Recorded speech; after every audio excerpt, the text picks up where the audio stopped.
Hi friends, എല്ലാവർക്കും നമസ്കാരം. Plato അക്കാദമിയുടെ പുതിയൊരു എപ്പിസോഡിലേക്ക് എല്ലാവർക്കും സ്വാഗതം.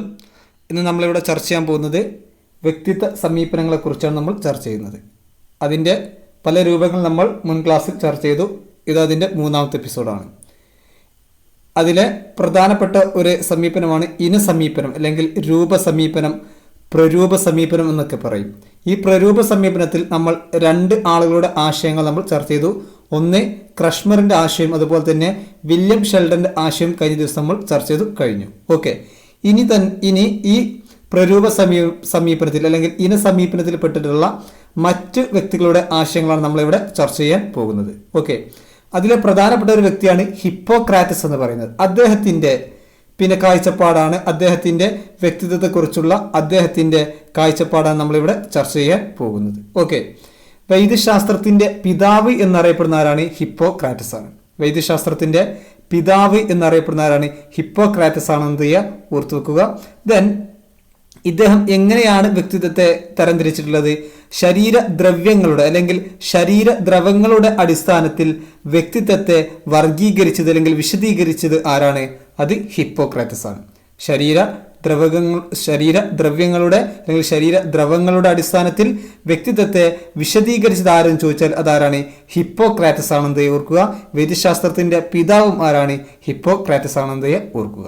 ഓക്കെ, ദെൻ ഇനി എങ്ങനെയാണ് അദ്ദേഹം പ്രധാനമായിട്ടും 4 ആയിട്ടാണ് വ്യക്തിത്വത്തെ തരംതിരിച്ചിട്ടുള്ളത്. 4 രീതിയിലാണ് അദ്ദേഹം വ്യക്തിത്വത്തെ തരംതിരിച്ചിട്ടുള്ളതെന്ന് എന്ത് ചെയ്യുക, ഓർത്തു വെക്കുക.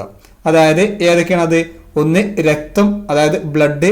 ദെൻ മഞ്ഞ പിത്തരസം അല്ലെങ്കിൽ കറുത്ത അല്ലെങ്കിൽ ഇരുണ്ട പിത്തരസം. ദെൻ കഫം. ഏതൊക്കെയാണ്? രക്തം, മഞ്ഞ പിത്തരസം, കറുത്ത അല്ലെങ്കിൽ ഇരുണ്ട പിത്തരസം, കഫം. ഇങ്ങനെ 4 ആയിട്ടാണ് ആര് തരംതിരിച്ചിട്ടുള്ളത്? ഹിപ്പോക്രാറ്റസ് തരംതിരിച്ചിട്ടുള്ളത്. അതായത് ഇതിന്റെ സന്തുലിതാവസ്ഥ, ഈ 4 ദ്രവ്യങ്ങളുടെ സന്തുലിതാവസ്ഥ ഒരു വ്യക്തിയിൽ എങ്ങനെ നിലകൊള്ളുന്നുവോ അതിനനുസരിച്ച് അയാളുടെ വ്യക്തിത്വത്തിൽ മാറ്റമുണ്ടാകും. ഈ 4 ദ്രവ്യങ്ങൾ അത് എങ്ങനെ ഒരു വ്യക്തിയിൽ നിലകൊള്ളുന്നുവോ അതിനനുസരിച്ച് ആ വ്യക്തിയുടെ വ്യക്തിത്വത്തിലും അവന്റെ വ്യവഹാരത്തിലും എന്തുണ്ടാവും? മാറ്റങ്ങൾ ഉണ്ടാകുമെന്നാണ് അദ്ദേഹം പറഞ്ഞിട്ടുള്ളത്. ഓക്കെ, ദെൻ ഇനി നമുക്ക് ഇത് ഓരോന്നിനെ കുറിച്ചും ചർച്ച ചെയ്യാം. ആദ്യമായിട്ട് രക്തം, അല്ലെ? രക്തം എന്നുള്ള സ്വഭാവ സവിശേഷതയുള്ള ഒരു വ്യക്തിയുടെ പ്രത്യേകതകൾ എന്തൊക്കെ നമുക്ക് പരിചയപ്പെടാം. അതായത് അതിന് മുന്നോടിയായിട്ട് ഇത് വളരെ ഓൾഡ് ഒരു അപ്രോച്ചാണ്. ഏറ്റവും പഴയ ഒരു അപ്രോച്ച് ഏതെന്ന് ചോദിച്ചാൽ, അതായത് നമ്മുടെ ടൈപ്പ് അപ്രോച്ചിൽ ഏറ്റവും പഴയ അപ്രോച്ച് ഏതെന്ന് ചോദിച്ചാൽ അത് ആരുടേതാണ്? ഹിപ്പോക്രാറ്റസിന്റെ സമീപനമാണ് എന്ത് ചെയ്യുക, ഓർക്കുക. ഓക്കെ, ദെൻ അതിലാദ്യമായിട്ട് രക്തത്തെ കുറിച്ചാണ് നമ്മൾ ചർച്ച ചെയ്യാൻ പോകുന്നത്. രക്തം എന്നുള്ള സ്വഭാവ സവിശേഷതയുള്ള ആളിന്റെ പ്രത്യേകതയെ കുറിച്ചാണ് നമ്മൾ ചർച്ച ചെയ്യുന്നത്. രക്തം എന്നുള്ള ആളുകൾ എപ്പോഴും എന്തായിരിക്കും? സന്തോഷവാന്മാരായിരിക്കും. സന്തോഷവാന്മാരായിരിക്കും എല്ലാ സമയം. അതുപോലെ തന്നെ പ്രസന്നത ഉള്ള ആളുകളായിരിക്കും. ദെൻ ഉത്സാഹമുള്ളവരായിരിക്കും. വളരെ വേഗതയുള്ള ആളുകളുമായിരിക്കും. അപ്പം രക്തം ഉള്ള ആളുകളുടെ പ്രരൂപം എന്ന് പറയുന്നത് എന്താണ്? അവരുടെ പ്രരൂപം എന്താണ്? അവർ എപ്പോഴും എന്തായിരിക്കും? സന്തോഷവാനായിരിക്കും, അല്ലെ? അല്ലെങ്കിൽ സന്തോഷവാനായിരിക്കും. ദെൻ എന്തൊക്കെ അവരുടെ സ്വഭാവ സവിശേഷത എന്ന് പറയുന്നത്? പ്രസന്നത ഉണ്ടായിരിക്കും, അവർക്ക് വേഗതയുള്ളവരായിരിക്കും, ഉത്സാഹമുള്ളവരായിരിക്കും. അത്തരക്കാരാണ് രക്തം എന്നുള്ള സവിശേഷതയുള്ള ആളുകൾ എന്ന് പറയുന്നത്. ഓക്കെ, ദെൻ രണ്ടാമതാണ് മഞ്ഞ പിത്തരസം, അല്ലെ? മഞ്ഞ പിത്തരസം എന്ന് പറഞ്ഞാല് ശ്രദ്ധിക്കൂ, എന്താണ് ഇവരുടെ പ്രരൂപം? എന്താണ് ഈ മഞ്ഞ പിത്തരസം എന്നുള്ള ആളുകളുടെ പ്രരൂപം? എന്താണ്? അവർ തീവ്രശീലരായിരിക്കും, അല്ലെ? അല്ലെങ്കിൽ തീവ്രശീലമുള്ള ആളുകളാണ് ആര്? ഈ മഞ്ഞ പിത്തരസമുള്ള ആളുകൾ എന്ന് പറയുന്നത്. അവരുടെ സ്വഭാവ സവിശേഷത എന്തൊക്കെയാണ്? അവരെന്തായിരിക്കും? അവർ മുൻകോപകാരായിരിക്കും. അതുപോലെ തന്നെ വളരെ എടുത്തുചാട്ടമുള്ള ആളുകളായിരിക്കും, വേഗത കൂടുതലായിരിക്കും, അതുപോലെ തന്നെ വികാര തീവ്രതയുള്ള ആളുകളായിരിക്കും. അപ്പം വികാര തീവ്രത ഉള്ളവരായിരിക്കും, മുൻകോപക്കാരായിരിക്കും, വളരെയധികം വേഗതയുള്ള ആളുകളായിരിക്കും, എടുത്തുചാട്ടം കൂടുതലായിരിക്കും. ഏതിൽ? ഈ മഞ്ഞ പിത്തരസമുള്ള ആളുകൾ എന്ന് പറയുന്നത്. മഞ്ഞ പിത്തരസമുള്ള ആളുകളുടെ പ്രരൂപം എന്ന് പറയുന്നത് എന്താണ്? അവർ തീവ്രശീലരായിരിക്കും എന്നുള്ളതാണ് അവരുടെ പ്രരൂപം. ദെൻ പിന്നെന്താണ്? അവർ മുൻകോപക്കാരാണ്, അവർ എടുത്തുചാട്ടമുള്ളവരാണ്, അവർ എന്താണ് വികാര തീവ്രതരായിരിക്കും, അതുപോലെ തന്നെ വേഗത കൂടുതലുള്ള ആളുകളായിരിക്കും ഈ മഞ്ഞ പിത്തരസമുള്ള ആളുകൾ എന്ന് പറയുന്നത്. ഓക്കെ, ദെൻ പിന്നെ അടുത്തത് കറുത്ത പിത്തരസം അല്ലെങ്കിൽ ഇരുണ്ട പിത്തരസം. ഇവരുടെ പ്രരൂപം എന്താണ്? ഇവരെന്തായിരിക്കും? വിഷാദശീലന്മാരായിരിക്കും അല്ലെ, വിഷമശീലമുള്ള ആളുകളായിരിക്കും, വിഷാദശീലന്മാരായിരിക്കും ആര്? കറുത്ത പിത്തരസമുള്ള ആളുകൾ. ഇവരുടെ മറ്റൊരു ഇവരുടെ സ്വഭാവ സവിശേഷത എന്ന് പറയുന്നത് എന്താണ്? എപ്പോഴും ദുഃഖഭാവമായിരിക്കും, അതുപോലെ തന്നെ അലസന്മാരായിരിക്കും, മടിയുള്ളവരായിരിക്കും. ഒരു കാര്യം ചെയ്യുന്നതിൽ എന്താണ്? അവർക്ക് കൂടുതൽ മടിയുള്ള ആളുകളായിരിക്കും ആര്? ഈ കറുത്ത പിത്തരസമുള്ള ആളുകൾ എന്ന് പറയുന്നത്. അല്ലെങ്കിൽ കറുത്ത പിത്തരസമുള്ള ശരീരപ്രകൃതിയുള്ള ആളുകൾ എന്താണ്? ഒന്ന് ഞാൻ പറഞ്ഞ അവരുടെ പ്രരൂപം എന്ന് പറയുന്നത് എന്താണ്? വിഷാദശീലരായിരിക്കും, അവർ വിഷമം കൊള്ളുന്ന ആളുകളായിരിക്കും, അതുപോലെ തന്നെ അലസന്മാരായിരിക്കും, മടിയുള്ളവരായിരിക്കും. ഒരു കാര്യം ചെയ്യാൻ അവർക്ക് എന്താണ്? വളരെയധികം മടിയുള്ള ആളുകളായിരിക്കും ആര്? കറുത്ത പിത്തരസമുള്ള ആളുകൾ എന്ന് പറയുന്നത്. ദെൻ കഫം എന്നുള്ള ശാരീരിക പ്രകൃതമുള്ള ആളുകളുടെ പ്രത്യേകത എന്താണ്? അവര് ശാന്തരായിരിക്കും. അവരുടെ പ്രരൂപം എന്താണ്? അവർ ശാന്തരായിരിക്കും. അതുപോലെ തന്നെ അവരുടെ മറ്റു സവിശേഷത, അവരുടെ സ്വഭാവ സവിശേഷത എന്ന് പറയുന്നത് അലസതയുണ്ടായിരിക്കും, അതുപോലെ തന്നെ അവർ മന്ദതയുള്ള ആളുകളായിരിക്കും, അതുപോലെ തന്നെ കൂടുതൽ ശാന്തത ഉള്ളവരും ആയിരിക്കും. അപ്പം ശാന്തതയാണ് അവരുടെ ആദ്യത്തെ പ്രരൂപം എന്ന് പറയുന്നത്. അതുപോലെ തന്നെ അവർ അലസന്മാരായിരിക്കും, അതുപോലെ തന്നെ മന്ദതയുള്ള ആളുകളൊക്കെ ആയിരിക്കും ആര്? ഈ കഫം എന്ന ശരീര പ്രകൃത അല്ലെങ്കിൽ സവിശേഷത ഉള്ള ആളുകൾ എന്ന് പറയുന്നത്. ഓക്കെ, അപ്പൊ ഇതാണ്. ഇപ്പൊ ചോദ്യം ഇങ്ങനെയാണ് വരിക: ഹിപ്പോക്രാറ്റ്സിന്റെ സമീപനം അനുസരിച്ച് രക്തവാദി അറിയപ്പെടുന്നത്. ഹിപ്പോക്രാറ്റ്സിന്റെ സമീപനം അനുസരിച്ച് രക്തവാദി അറിയപ്പെടുന്നത് എന്താണ്? സന്തോഷവാനായിരിക്കും അല്ലെ, അവനെന്താണ്? എപ്പോഴും സന്തോഷവാന്മാരായിരിക്കും, ഉത്സാഹമുള്ളവരായിരിക്കും എന്നുള്ളത്. അപ്പൊ ഈ രീതിയിലായിരിക്കും ചോദ്യങ്ങൾ വരിക. ഓക്കെ, അപ്പൊ ഇത്രയും കാര്യങ്ങളാണ് അദ്ദേഹത്തിന്റെ ഹിപ്പോക്രാറ്റസിന്റെ സമീപനവുമായി ബന്ധപ്പെട്ട് നമുക്ക് പറയാനുള്ളത്. ഓക്കെ, ഇനി നമ്മൾ ചർച്ച ചെയ്യാൻ പോകുന്നത് ഗാലൻ എന്ന ഒരു തത്വചിന്തകന്റെ വ്യക്തിത്വവുമായി ബന്ധപ്പെട്ട അദ്ദേഹത്തിന്റെ ആശയങ്ങളാണ് ചർച്ച ചെയ്യുന്നത്. ഇത് ഏകദേശം നമ്മളിപ്പോൾ ചർച്ച ചെയ്ത് കഴിഞ്ഞിട്ടുള്ള ഹിപ്പോക്രാറ്റസിന്റെ സമീപനവുമായി തന്നെ സാമ്യമുള്ളത് തന്നെയാണ്. ഏകദേശം ഇതിൽ എല്ലാ സമീപനങ്ങളും പരസ്പരം സാമ്യതയുള്ള സമീപനങ്ങൾ തന്നെയാണെന്നത് ഓർക്കുക. ആദ്യമായിട്ട് ഇദ്ദേഹം പ്രധാനമായിട്ടും 4 രീതിയിൽ തന്നെയാണ് തരംതിരിച്ചിട്ടുള്ളത്. ഒന്ന് രക്തം, അതുപോലെ തന്നെ ഇരുണ്ട രക്തം, ദെൻ മഞ്ഞ പിത്തരസം, അതുപോലെ തന്നെ അതുപോലെ തന്നെ കഫം. ഇങ്ങനെ 4 രീതിയിലാണ് ഇദ്ദേഹം തരംതിരിച്ചിട്ടുള്ളത്. അപ്പം രക്തം എന്നുള്ള സ്വഭാവ സവിശേഷതയുള്ള ആളുകളുടെ പ്രത്യേകത എന്തൊക്കെയാ പറയുള്ളത്? അവരെന്തായിരിക്കും? അവരുടെ പ്രരൂപം എന്ന് പറയുന്നത് അവർ ഉത്സാഹിയായിരിക്കും. അതുപോലെ തന്നെ അവർ ശുഭാപ്തി വിശ്വാസക്കാരായിരിക്കും. അവരുടെ സ്വഭാവം എന്ന് പറയുന്നത് എന്താണ്? ശുഭാപ്തി വിശ്വാസക്കാരായിരിക്കും.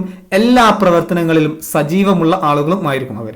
അപ്പൊ രക്തം എന്ന സ്വഭാവമുള്ള ആളുകളുടെ പ്രത്യേകത ഗാലൻ വിശദീകരിച്ചത് ഒന്ന് ഉത്സാഹിയായിരിക്കും, അത് അവരുടെ പ്രരൂപമാണ്. അതുപോലെ തന്നെ എല്ലാ പ്രവർത്തനത്തിലും സജീവമായിരിക്കും. അതുപോലെ ശുഭാപ്തി വിശ്വാസക്കാരായിരിക്കും ആര്? ഈ രക്തം എന്ന സ്വഭാവ സവിശേഷതയുള്ള ആളുകൾ എന്ന് പറയുന്നത്. ഓക്കെ, ദെൻ രണ്ടാമത്തത് ഇരുണ്ട പിത്തരസം അല്ലെ, അല്ലെങ്കിൽ ഇരുണ്ട പിത്തം. ഇരുണ്ട പിത്തമുള്ള ആളുകൾ പ്രത്യേകം അവരെന്താണ്? വാദപ്രകൃതിയാണ്. അവരുടെ പ്രകൃതി എന്താണ്? പ്രരൂപം എന്താണ്? അവർ വാദപ്രകൃതിയുള്ള ആളുകളായിരിക്കും. അതുപോലെ തന്നെ മറ്റു സ്വഭാവ സവിശേഷത എന്ന് പറയുന്നത് അവർ നിരാശരായിരിക്കും അല്ലെ, എപ്പോഴും നിരാശതയുള്ള വിഷാദമുള്ള ആളുകളായിരിക്കും ആര്? ഇരുണ്ട പിത്തരസക്കാരെന്ന് പറയുന്നത്. ഓക്കെ, ദെൻ മൂന്നാമത്തത് മഞ്ഞ പിത്തരസം അല്ലെ. മഞ്ഞപ്പിത്തമുള്ള ആളുകൾ എന്താണ്? അവരെന്തായിരിക്കും? കോപാശീലരായിരിക്കും. അവരുടെ പ്രരൂപം എന്താണ്? അവർ കോപാശീലരായിരിക്കും എന്നുള്ളതാണ്. കൂടാതെ മുൻകോപം ഉണ്ടായിരിക്കും, പലപ്പോഴും അസ്വസ്ഥതരായിരിക്കും. പല സമയത്ത് അവരെന്താണ്? അസ്വസ്ഥത കാണിക്കുന്ന ആളുകളും കൂടി ആയിരിക്കും ആര്? ഈ മഞ്ഞ പിത്തരസമുള്ള ആളുകൾ എന്ന് പറയുന്നത്. ഓക്കെ, ദെൻ കഫം എന്ന് പറഞ്ഞാൽ എന്താണ്? ഈ പ്രകൃതക്കാര് എന്താണ്? അവർ ഉദാസീനത ഉള്ളവരായിരിക്കും അല്ലെ. ഉദാസീനതയാണ് അവരുടെ പ്രകൃതം എന്ന് പറയുന്നത്. പക്ഷെ അവരുടെ മറ്റ് സവിശേഷത എന്താണ്? അവര് മന്ദത ആയിരിക്കും അല്ലെ. എല്ലാ കാര്യങ്ങളും അവർക്ക് എന്തായിരിക്കും? ഒരു മന്ദത ഉള്ള ആളുകളായിരിക്കും ആര്? ഈ കഫം ഉള്ള സ്വഭാവ സവിശേഷതയുള്ള ആളുകൾ എന്ന് പറയുന്നത്. ഓക്കെ, ഇങ്ങനെ 4 തരംതിരിച്ചത്. അപ്പം ഏറ്റവും ഇമ്പോർട്ടൻ്റ് എന്ന് പറഞ്ഞാൽ നമ്മൾ മുകളിൽ പറഞ്ഞിട്ടുള്ള ഹിപ്പോക്രാറ്റസിന്റെ സമീപനമാണെന്ന് ഓർക്കുക. ദെൻ ഇനി നമ്മൾ ചർച്ച ചെയ്യാൻ പോകുന്നത് എഡ്വേർഡ് സ്പ്രാങ്ങറിന്റെ ചില വ്യക്തിത്വവുമായി ബന്ധപ്പെട്ട സമീപനങ്ങളാണ് നമ്മളിവിടെ ചർച്ച ചെയ്യാൻ പോകുന്നത്. ഇതെല്ലാം ഏതിൽപ്പെട്ടതാണ്? ഇന സമീപനങ്ങളിൽ പെട്ടതാണ്. ആദ്യം നമ്മൾ ക്രഷ്മറിന്റെ ആശയം പറഞ്ഞിട്ടുണ്ട്, വില്യം ഷെൽഡന്റെ ആശയം പറഞ്ഞിട്ടുണ്ട്, ഇപ്പൊ നമ്മൾ ഹിപ്പോക്രാറ്റസിന്റെ ആശയം പറഞ്ഞു, ഗാലന്റെ ആശയം പറഞ്ഞു. ഇനി ആരുടേതാണ്? എഡ്വേർഡ് സ്പ്രാങ്ങറിന്റെ ആശയങ്ങളെ കുറിച്ച് നമ്മളിവിടെ ചർച്ച ചെയ്യാൻ പോകുന്നത്. ഓക്കെ, ദെൻ ഇദ്ദേഹം വ്യക്തികളെ അല്ലെങ്കിൽ വ്യക്തിത്വത്തെ പ്രധാനമായിട്ടും ആറായി തരംതിരിച്ചിട്ടുണ്ട്. വ്യക്തിത്വത്തെ പ്രധാനമായിട്ടും ഇദ്ദേഹം തിരിച്ചത് ആറായിട്ടാണ് ഇദ്ദേഹം തരംതിരിച്ചിട്ടുള്ളത്. ഒന്ന് താത്വികം, അല്ലെ, ഒന്നെന്താണ് താത്വികം, അതുപോലെ തന്നെ 2 സാമ്പത്തികം, 3 സൗന്ദര്യാസ്വാദനം, 4 സാമൂഹികം, 5 രാഷ്ട്രീയം, 6 മതപരം. ഓക്കെ, താത്വികം, അതുപോലെ തന്നെ സാമ്പത്തികം, സൗന്ദര്യാസ്വാദനം, സാമൂഹികം, രാഷ്ട്രീയം, മതപരം. ഇങ്ങനെ 6ആയിട്ടാണ് ആര് തരംതിരിച്ചിട്ടുള്ളത്? എഡ്വേർഡ് സ്പ്രേങ്ങർ തരംതിരിച്ചിട്ടുള്ളത്. ഓക്കെ, ഇനി എന്താണ് താത്വികം എന്ന് പറഞ്ഞാൽ അവരുടെ സവിശേഷത എന്താണ്? അതായത് അവർ സത്യം കണ്ടെത്താനുള്ള താല്പര്യം, എപ്പോഴും സത്യം അന്വേഷിച്ച് നടക്കുന്ന ആളുകളായിരിക്കും. സത്യത്തെ കണ്ടെത്താൻ താല്പര്യമുള്ള ആളുകളെ നമ്മൾ എന്താ പറയാ? താത്വികം. അത്ര പ്രകൃതകാരം നമ്മൾ എന്താ പറയാ? താത്വികം എന്ന് പറയുന്നത്. ഓക്കെ, രണ്ടാമത്തത് സാമ്പത്തികം. സാമ്പത്തികം എന്ന് പറഞ്ഞാൽ എന്താണ്? അവർ പലപ്പോഴും എപ്പോഴും അവരെന്തായിരിക്കും? പിന്നെ പ്രായോഗികമായി ചിന്തിക്കുന്ന ആളുകളായിരിക്കും. പ്രായോഗികമായി ചിന്തിക്കുന്ന അത്തരത്തിലുള്ള ആളുകളെ ആണ് എന്ത് സാമ്പത്തികം എന്നതുകൊണ്ട് അർത്ഥമാക്കുന്നത്. ഓക്കെ, മൂന്നാമത്തത് സൗന്ദര്യാസ്വാദനം. സൗന്ദര്യാസ്വാദനം പറഞ്ഞാൽ എന്താണ്? കല, അതുപോലെ തന്നെ മറ്റു സൗഹൃദങ്ങളിലൊക്കെ കൂടുതൽ താല്പര്യമുള്ള ആളുകൾ. കല എന്ന് പറയുമ്പോൾ നിങ്ങൾക്ക് അറിയാലോ അല്ലെ, ഈ കലകളിലും അതുപോലെ തന്നെ മറ്റു സൗഹൃദ ബന്ധങ്ങൾ സൂക്ഷിക്കുന്നതിൽ, അത് ഡെവലപ്പ് ചെയ്യുന്നതിലൊക്കെ കൂടുതൽ താല്പര്യമുള്ള ആളുകളാണ് സൗന്ദര്യാസ്വാദനം എന്ന് പറയുന്ന വിഭാഗക്കാർ. അടുത്തത് എന്താണ്? സാമൂഹികം സോഷ്യൽ, അല്ലെ. എന്താണ് ഇവരെ പ്രത്യേകം? എന്താണ് ഇവർ നല്ല ബന്ധങ്ങൾ സൃഷ്ടിക്കുന്നതിൽ അവർക്ക് എന്താണ് വളരെയധികം താല്പര്യമുണ്ടാവും. മറ്റുള്ളവരെ സ്നേഹിക്കുക, അല്ലെ, സമൂഹവുമായി നല്ല ബന്ധങ്ങൾ സൃഷ്ടിക്കുക, മറ്റുള്ള ആളുകളും അവരെ ഇഷ്ടപ്പെടുക, അവരെ സ്നേഹിക്കുക, ഇത്തരക്കാരാണ് എന്ത് സാമൂഹികം എന്നതുകൊണ്ട് അർത്ഥമാക്കുന്നത്. ഓക്കെ, രാഷ്ട്രീയം എന്നുള്ളത് എന്താണ്? എപ്പോഴും ഇവരുടെ ആഗ്രഹം എന്താണ്? അവർക്ക് അധികാര സ്വാധീനം ഉണ്ടായിരിക്കണം, അല്ലെ, അധികാരം ലഭിക്കണം, സ്വാധീനം ഉണ്ടാകണം, അധികാരത്തിൽ എത്തണം എന്നുള്ള ചിന്താഗതിക്കാരാണ് രാഷ്ട്രീയം എന്ന സ്വഭാവ സവിശേഷതയുള്ള വ്യക്തികൾ എന്ന് പറയുന്നത്. ഓക്കെ, അടുത്ത എന്താണ്? മതപരം എന്ന് പറഞ്ഞാൽ എന്താണ്? അതായത് ഇത്തരക്കാരെന്താണ്? ആത്മീയ കാര്യങ്ങൾക്ക് പ്രാധാന്യം നൽകുന്ന വ്യക്തികളാണ്. ഇവരുടെ പ്രധാന ചിന്ത എന്താണ്? ആത്മീയതയായിരിക്കും. ദൈവത്തെക്കുറിച്ച് ചിന്തിക്കുന്ന ആത്മീയപരമായിട്ട് ചിന്തയുള്ള വിഭാഗക്കാരാണ് മതപരം എന്ന് പറയുന്നത്. ഓക്കെ, അപ്പോൾ ഇതാണ് പ്രധാനപ്പെട്ട എഡ്വേർഡ് സ്പ്രേങ്ങറുമായി ബന്ധപ്പെട്ട് നമുക്ക് പറയാനുള്ള സംഗതികൾ. ഇതോടുകൂടി ഏത് അവസാനിച്ചു? നമ്മുടെ ഇനസമീപനത്തിൽ, അതായത് ഇനസമീപനം ടൈപ്പ് അപ്രോച്ചിൽ പെട്ടിട്ടുള്ള എല്ലാ സമീപനങ്ങളെ കുറിച്ച് നമ്മൾ ചർച്ച ചെയ്തു. അപ്പോൾ ആദ്യമായിട്ട് നമ്മൾ ചർച്ച ചെയ്തിരുന്നത് ക്രഷ്മർ ആയിരുന്നു, പിന്നെ വില്യം ഷെൽഡൻ, ഹിപ്പോക്രാറ്റസ്, പിന്നെ നമ്മൾ ചർച്ച ചെയ്തത് ഗാലനെ കുറിച്ച് ചർച്ച ചെയ്തു, പിന്നെ എഡ്വേർഡ് സ്പ്രേങ്ങറിനെ കുറിച്ച് ചർച്ച ചെയ്തു. ഓക്കെ, അവിടെ ക്രഷ്മറിനെ കുറിച്ച് ചർച്ച ചെയ്ത സമയത്ത് ഞാൻ പറയാൻ വിട്ടുപോയിട്ടുള്ളൊരു സംഗതി ഉണ്ട്, അത് ഞാൻ ഇവിടെ ഓർമ്മിപ്പിക്കുന്നു. അതായത് വ്യക്തിത്വ സമീപനങ്ങളെ കൃഷഗാത്രൻ, അതുപോലെ തന്നെ ഗോളഗാത്രൻ, എന്താണ് കൃഷഗാത്രൻ, അതുപോലെ തന്നെ ഗോളഗാത്രൻ, ദൃഢഗാത്രൻ എന്നിങ്ങനെ തരംതിരിച്ചത് അല്ലെങ്കിൽ എന്നിങ്ങനെ വിശേഷിപ്പിച്ചതാരാണ്? ക്രഷ്മറാണ്. ഓക്കെ, ഇമ്പോർട്ടൻ്റ് ആണ്. വ്യക്തിത്വത്തെ എങ്ങനെയാണ്? കൃഷഗാത്രൻ, അതുപോലെ തന്നെ ഗോളഗാത്രൻ, അതുപോലെ തന്നെ ദൃഢഗാത്രൻ എന്നിങ്ങനെ വിശേഷിപ്പിച്ചത്, എന്നിങ്ങനെ വർഗീകരിച്ചത് ആരാണ്? ക്രഷ്മറാണ്. അപ്പം നമ്മൾ പറഞ്ഞിട്ടുണ്ട് കൃഷഗാത്രൻ എന്ന് പറഞ്ഞാൽ അസ്തനിക്കാണ്, അല്ലെ. അസ്തനിക്കിന് പറയുന്ന മറ്റൊരു പേരാണ് കൃഷഗാത്രൻ എന്ന് പറയുന്നത്. പിക്നിക് എന്ന് പറഞ്ഞാൽ എന്താണ്? ഗോളഗാത്രൻ. അത്ലറ്റിക് എന്ന് പറഞ്ഞാൽ എന്താണ്? ദൃഢഗാത്രൻ. അത്രേ ഉള്ളൂ. ഇത് നമ്മൾ പറഞ്ഞിട്ടുണ്ട്. നമ്മൾ അസ്തനിക്ക്, പിക്നിക്, അത്ലറ്റിക് എന്ന് മാത്രമേ പറഞ്ഞിട്ടുള്ളൂ. അപ്പം ഇങ്ങനെ ചോദിക്കാൻ സാധ്യതയുണ്ട്, ചോദിച്ചിട്ടുണ്ട്, ഒരു ചോദ്യപ്പുള്ളിൽ കാണുന്നു. അപ്പൊ കൃഷഗാത്രൻ, ഗോളഗാത്രൻ, ദൃഢഗാത്രൻ എന്നിങ്ങനെ തരംതിരിച്ച ആരാണ്?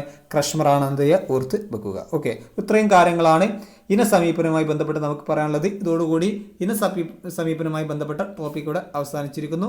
ഇനി മറ്റൊരു വിഷയമായി നമുക്ക് അടുത്ത ദിവസം കാണാം. Okay, thank you.